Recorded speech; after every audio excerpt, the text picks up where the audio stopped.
Yan. So first, basics muna. Can you tell us about Body Crashes, the song and the music video, the story behind it, how you came up with it, how you work on it?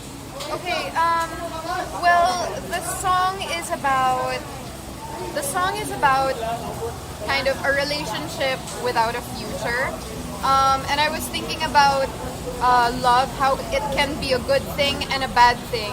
It's a good thing when it's the person that's for you, and it's a bad thing when it's obviously not. And so I was thinking na parang it can sometimes be a drug, and how like when you're with a person or when you have it, you're on a high, and then once you get some distance, you realize that it's not for you, and like then you crash.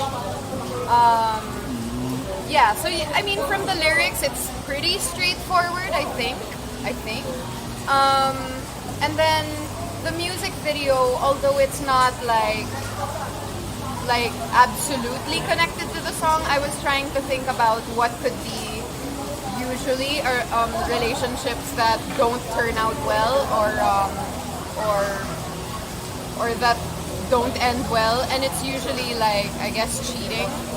So the video's concept was cheating, and that was the concept that I thought of with my cousin Rhian Willard. He lives in New York. He's your cousin? Yeah, that's my cousin. He lives in New York. I've always wanted to have a chance to work with him. Well, we've always wanted to work together, but obviously he's in New York, I'm in the Philippines. The opportunity never came up. And since I was there for 6 months studying improv comedy, he was like, let's shoot something here. I said, I actually have a music video that I need to start shooting. Do you want to direct it? And then we, that same night, conceptualized what would be the topic of the music video. I let him listen to the song, and I told him that it needs to be a relationship that doesn't work out, and what should it be about? And then I guess just because I didn't want it to be like a stereotypical, of course you're gonna make the guy a cheater or whatever, I was like, let's find a way that I'm the bad guy. So that's pretty much how we put it together.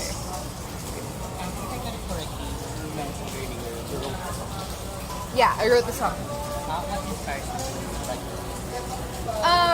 Well, I think in general, I have written a few songs, and they're not all out, because for a long time I've been very ashamed of, I guess, my feelings and stuff like that. But most of them, I found it's a lot easier to write when band life, music life, that's what I'm talking about. F-bombs everywhere. Okay, anyway. As I was saying. Right, so I found that it's a lot easier to write when you're sad about something and upset about something. I find it very difficult to write about happy things because I'm too busy being happy.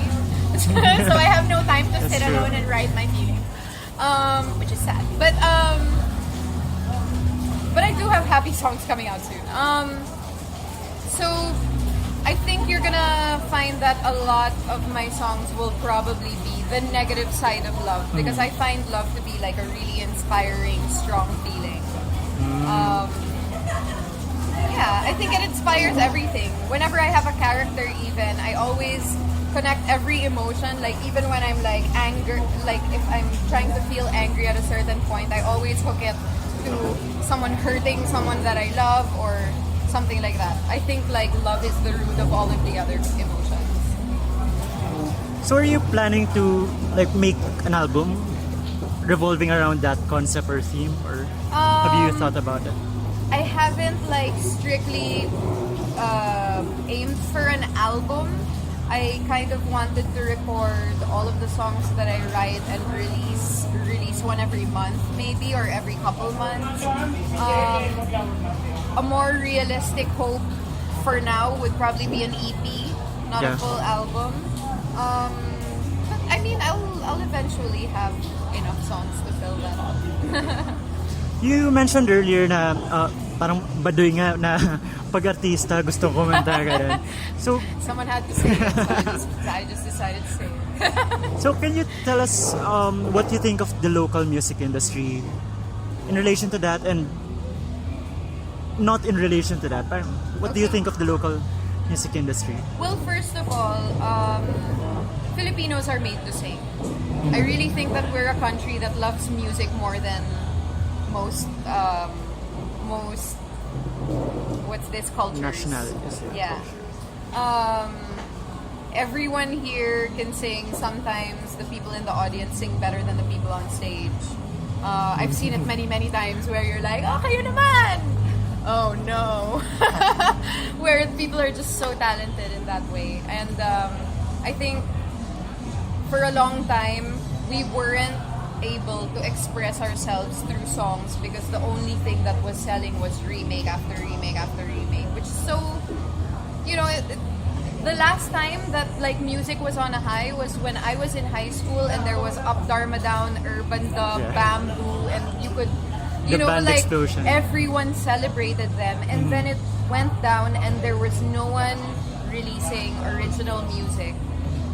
And then recently, it just happened all over again. And it wasn't from big record companies. These were people that knew that someone out there could connect, and indie artists were releasing all of these songs on the internet. Thank God for the internet. And they got millions and millions and millions of views until everyone noticed, hey, music is on a high again. We should probably allow everyone to write their own music.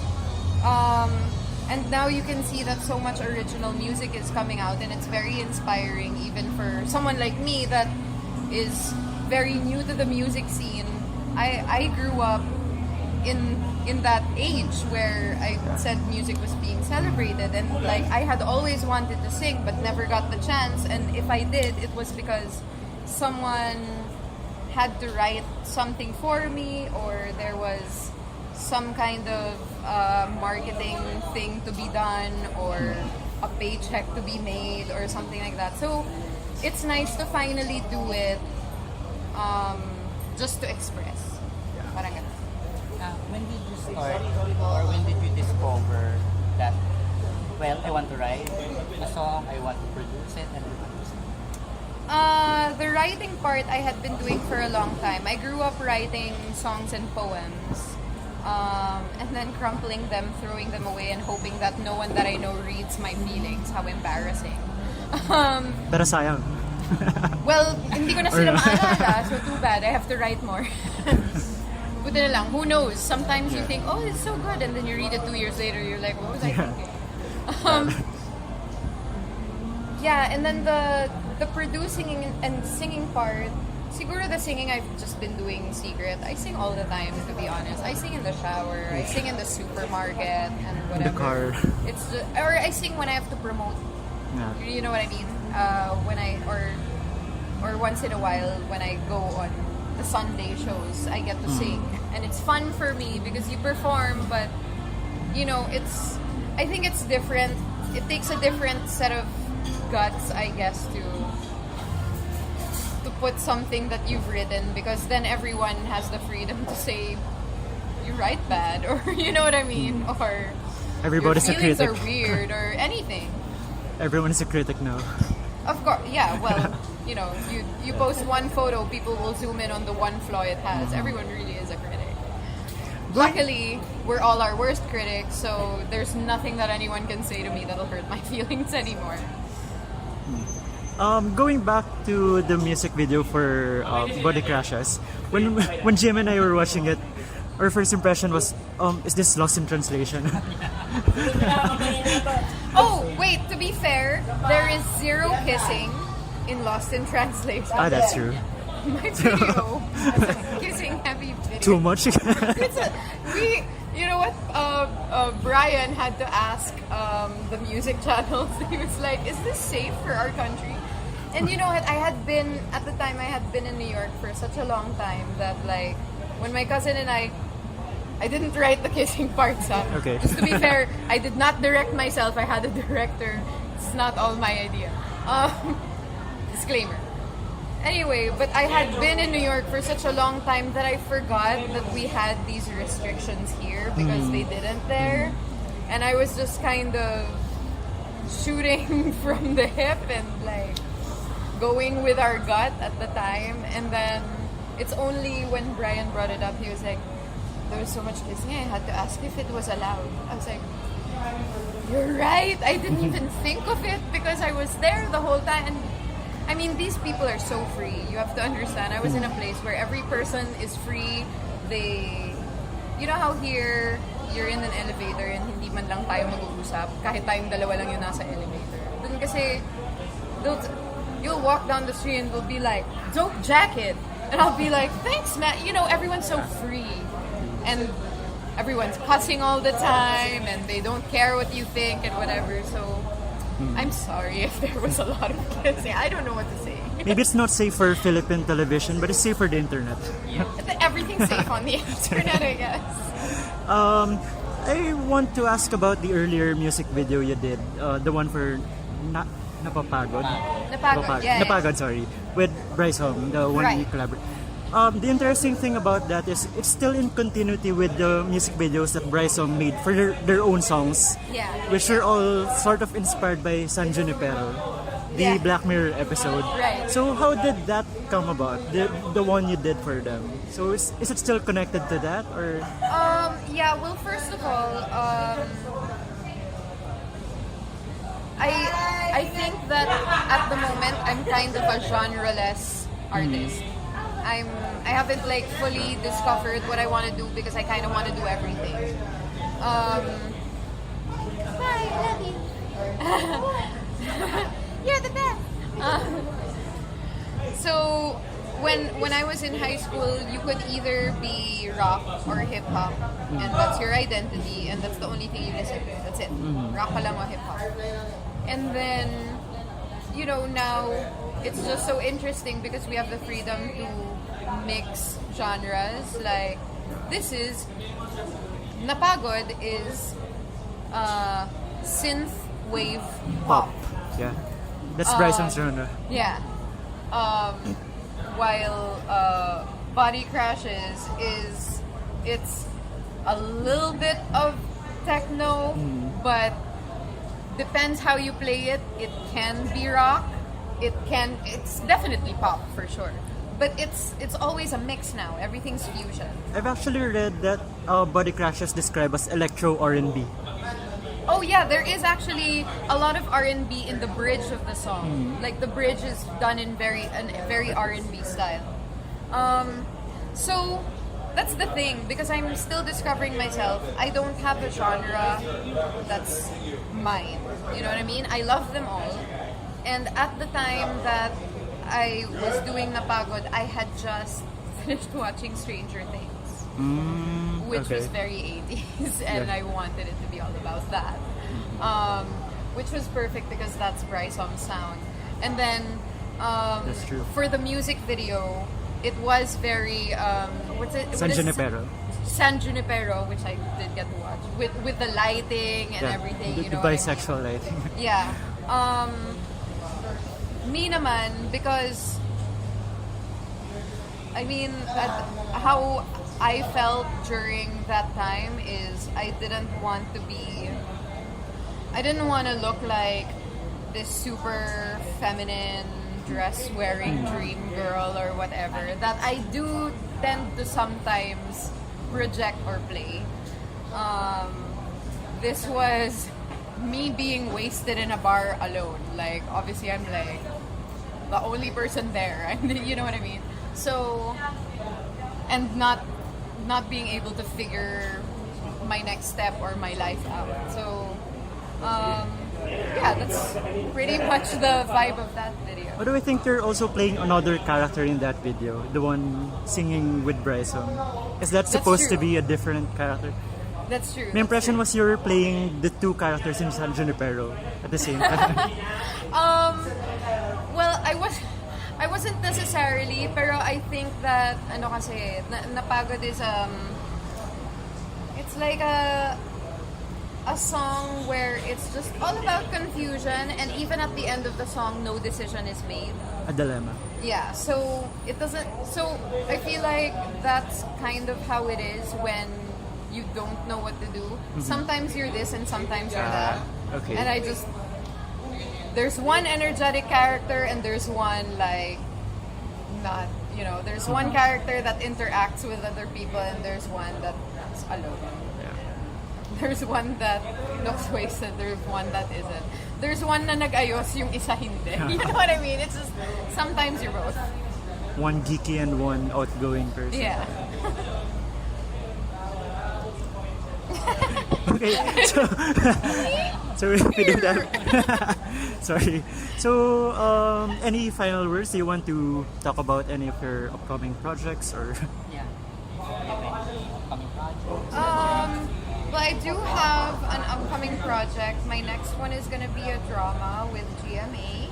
I am already also about to work on my next movie. So I'm kind of, since I've been gone for so long, I just decided I really want to hit the ground running. And so there's going to be a TV show, a movie, and we've already talked about all of the next songs that we're recording. I did some writing while I was away, and again, my usual style, before I forget, record it on my phone, send it to them. I'm like, what can we do with this? Yeah, so, and be ready to hear a few more genres because I what can I say? I just like them all. Actually, if you think about it, you haven't done a song in the same genre twice so far. Even if we So go far, back, no. even if we go back all the way to 2009. No, you know what? I kind of feel that way sometimes about movies and like TV shows too. And that sometimes when I've done something, that's it. I mean, sometimes people want me to do another thing again, but not enough time has passed. I can't. I get like once I've released that in me, it takes a while to build up that same thing again. Okay, so thank you for your time. Thank you so much. Please Thank watch you. Rhian's new music video Yes, and watch out listen for to my her. music video on YouTube. And her song streaming on Spotify. Yes, my songs are streaming on Spotify. My name on Spotify is not Rhian Ramos, it's just Rhian. And on YouTube, I am Rhian Ramos, and you can find all of my music videos there. In case it doesn't make it to TV. And also Bryson stuff. Oh yeah, of course. They have a very nice. I'm so grateful to this band for everything that they have taught me and every feeling that they encourage in me. So please watch out for Bryson's new single, which is Hangad with Keiko Necesario. Amazing song. And if you ever get a chance to watch them in a gig, do it because they're amazing live as well. With an amazing music video, very Wong Kar-wai-ish. Oh yes, great music video. Alright, thank you very much. Third World Cinema Club.